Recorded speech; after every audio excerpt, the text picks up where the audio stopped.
Where are you from?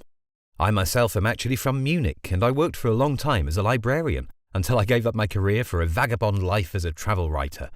The mountains of Tyrol hold a special fascination for me. The silence and majesty that can still be found in some of the valleys here can inspire even the most unadventurous, worn-out minds that the everyday has long since stupefied, don't you think? I've been a regular visitor to the area for decades, and I record my impressions in travel guides. My ostensible interest is to educate the ignorant public away from its widespread foolishness concerning all things Tyrol. In my first years wandering around Tyrol, I was often the only visitor. Here and there the grass would still grow on the post road. Today there are 5 times as many rooms available, and on some days more arrivals have to be turned away than would come during a whole summer season in those times. Who knows whether today's guests will manage to keep the same quiet image of the Tyrolean mountains that I still carry with me from back then. As I said, my next guidebook will be about Gossensass, a truly unique place where the streams gush and the larch forests give off their scent of resin.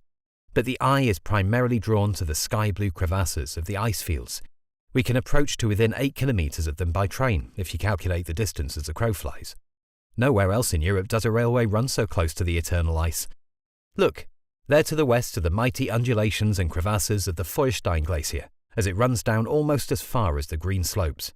Since the railway opened in 1867, people have come here from all over the world in the cool summertime and the sunny winter months to marvel at this unique sight of high-altitude icebergs, turning the little village into the true Chamonix of Tyrol.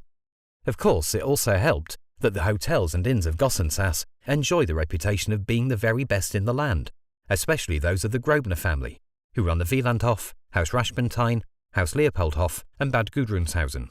Their cosy new-style furnishings attract thousands of guests every year to enjoy the table d'hôte with its glacier views. But the development of travel here is far from over. The number of guests seeking refreshment here in the Davos of Austria is increasing year on year. I predict that Gossensass will be one of those so-called imperishable places. As long as the mountains gleam in the distance and the steam car stops outside its inns, Gossensass will be able to hold its outstanding position among the summer retreats and winter health resorts of this alpine region, and even expand further. Those would be such wonderful lines for my book. Forgive me if I retire now to write a little more. Have a pleasant onward journey, and farewell.